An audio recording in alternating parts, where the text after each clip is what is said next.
Culbertson flicks it out wide. Picked up by Burden. Fiol. He has options. Spreads the play. Yep. Fantastic ball out wide to Romero. He's in a good crossing position. Takes on his man. Tries to put a ball into the box. And he's headed in! There's the historic home opener! It came from a loose cross, but it was headed home by Braden Beeson, who becomes the first ever goal scorer in Chupacabras history. And what a moment that is for the Chupacabras number 9.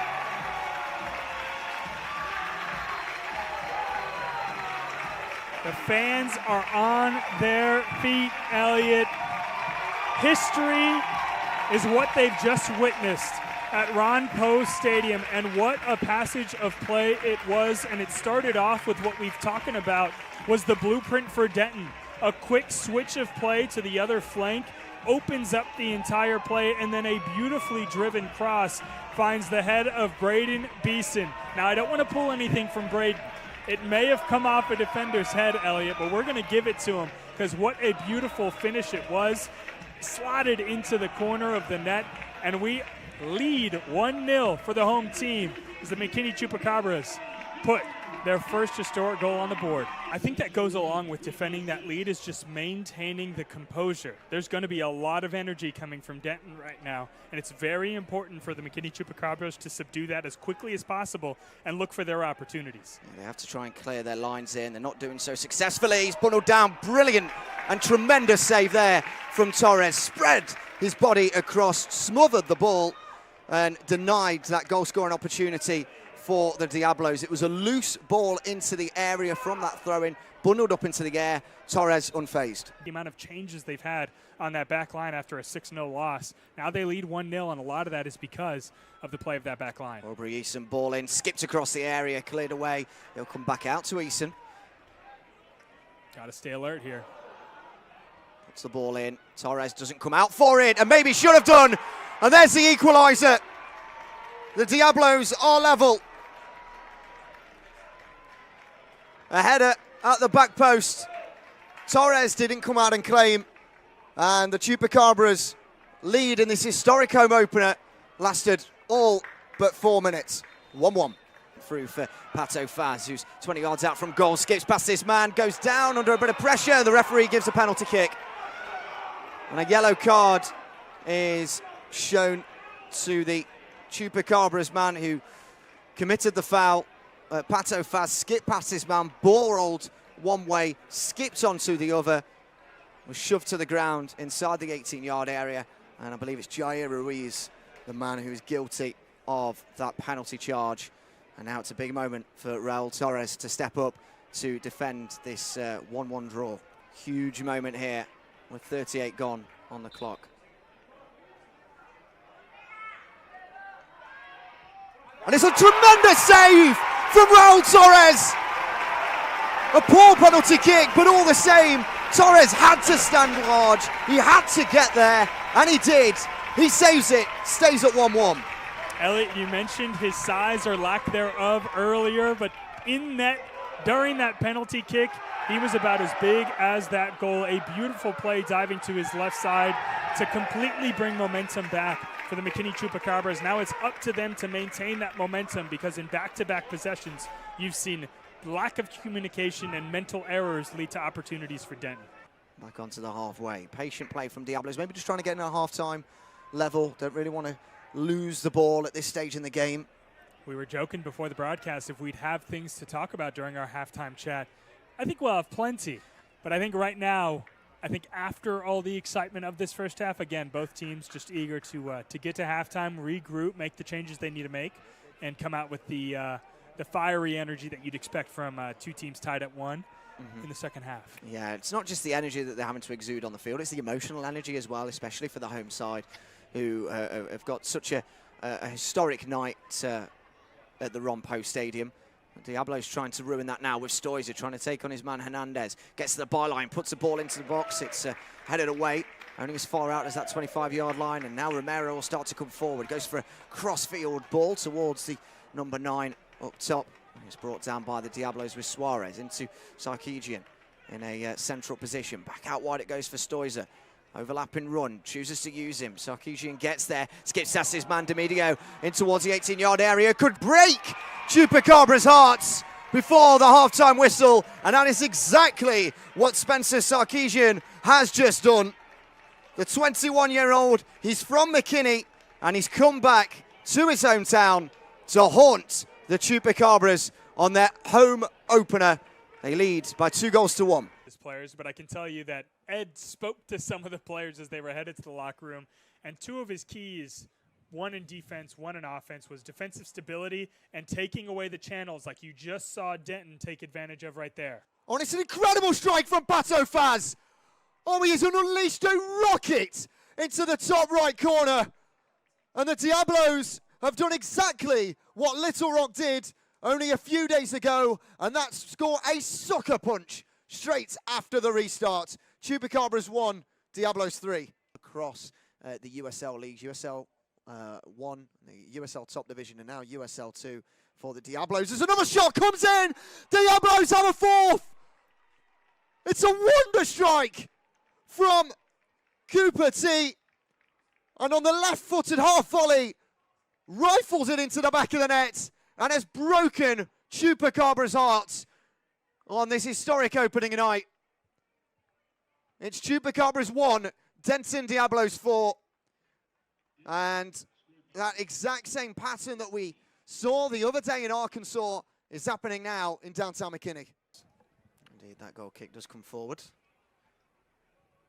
First header there from Connor Desmond, who's a pretty well-travelled player. Oh, good pressure there from Braden Beeson. Into the area he goes, onto his right boot, onto his left, goes down. Penalty to the Chupacabras. 20 minutes left in this home opener, and potentially a route back into the game. A bit of life. Interesting enough, Braden Beeson electing to go down that left side, as his teammate had just done, taking it to that byline. This time a nice little shuffle over the top, ball roll to the left, gets kicked, and down he goes. Now you have an opportunity to cut this deficit to a 2-goal deficit. Again, a dangerous scoreboard to see if you're a Denton Diablo fan. But we've already seen one penalty save today, Elliot. I'm sure the home fans would not like to see another.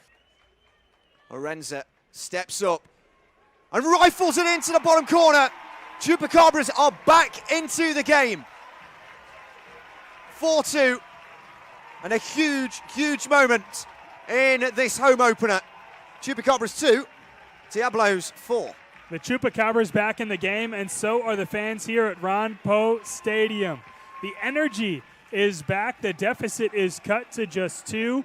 And you can tell there's a bit of energy from the Chupacabras players as well, grabbing that ball out of the net as quickly as possible. They're ready to get back to work. But, Elliot, I have to point out that coming off that opportunity was pressure from the front. It was winning the ball back in that final third from Braden Beeson. He reaps the benefits of his hard defensive work on the offensive end, gets the penalty, and eventually gets his team another goal. And we have some life at Ron Poe Stadium with just under 20 minutes left to go. Yeah, Beeson is starting to connect play up a bit. 6'2" in that number 9 position. Orenza furious there at the referee for not giving a decision his way, and now they come pouncing down the right wing with Winnier, who tries to put a ball cross field, cleared away by Reynolds, only as far out as this, about 35 yards out from goal, and that is, well, I think speculative effort doesn't even really cover it. Oh, straight from that goal kick, and again Beeson making himself known, wins the ball, spreads it out towards his far side. Here's Carson Burden, keeps the ball in. Out on this right wing, he'll cut inside on his left foot. Yes, he does. He'll shoot towards goal. It's blocked. Back into the air it goes. A big header. Ty Reynolds goes down, and the referee will stop play, give a free kick for the Chupacabras, and a yellow card as well. A big 5-man wall to get past with Burden and Desmond over it. This would favour the left foot, in my opinion, but we've got a left foot and a right foot option available. Desmond or Burden. Sometimes a righty can creep around that wall, but like you said, Elliot, this certainly favors in general that left foot. Desmond runs over it. It steps up for Carson Burden! Oh, it's a wonder goal! And the Chupacabras are back into life here. It's 4-3. They're only a goal behind with a quarter of an hour to go. And that is what you call a magic strike from the McKinney boy himself. 4-3. And Elliot, it's important to note, he had some words for the bench of the Denton Diablos, but all you see as he's pointing at his opponent is a soft clap from some of the reserves. That shot was absolutely gorgeous, so much so that it earned the respect of perhaps some of his fellow competitors from the other side. And we have ourselves a 4-3 match here at Ron Post Stadium. The fans were already alive after the deficit was cut to 2. Now they are very much back into this matchup with over 15 minutes left to play. It really feels like this match is just getting started, Elliot. What an individual effort that would have been. Torres will send it forward. I think the referee's playing at least another 50 seconds or so, but it's a poor kick from the goalkeeper. And that is full time. The Denton Diablos get their first win of the season. This historic home opener ends in defeat for the McKinney Chupacabras. But my oh my, did they huff and puff, but they couldn't quite blow that Diablo house down, which they had built so quickly at the start of the second half, and that's what cost them. I think well done, first off, on the part of the Denton Diablos. Just some absolutely incredible goals to witness.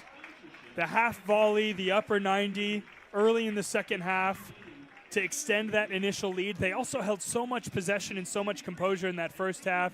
They forced mistakes on the part of the Chupacabras. They certainly earned the 3 points that they earned here at Ron Post Stadium tonight. But so much to hold your head up high if you're a McKinney Chupacabras fan, not only because of the historic significance of tonight, bringing this beautiful, beautiful game to Ron Post Stadium in McKinney, Texas, but the response that you saw in the second half from what is a very young team has to be something special moving forward, and I think it's something that they will build on. They've got plenty to build on, and maybe at 4-1, 52 minutes into the game, we couldn't quite say that. And there may have been some trepidation and some worries from the fans and the players and the ownership group. But they've learned already. You've seen from Wednesday. If that happened on Wednesday like it did, that second, third, fourth goal goes in, their heads drop. Tonight, the same thing happened, but they put their heads up. Those changes made the difference. Carson Burden was excellent down the right-hand side, trying to create as much as he could, and that'll give them huge confidence going forward.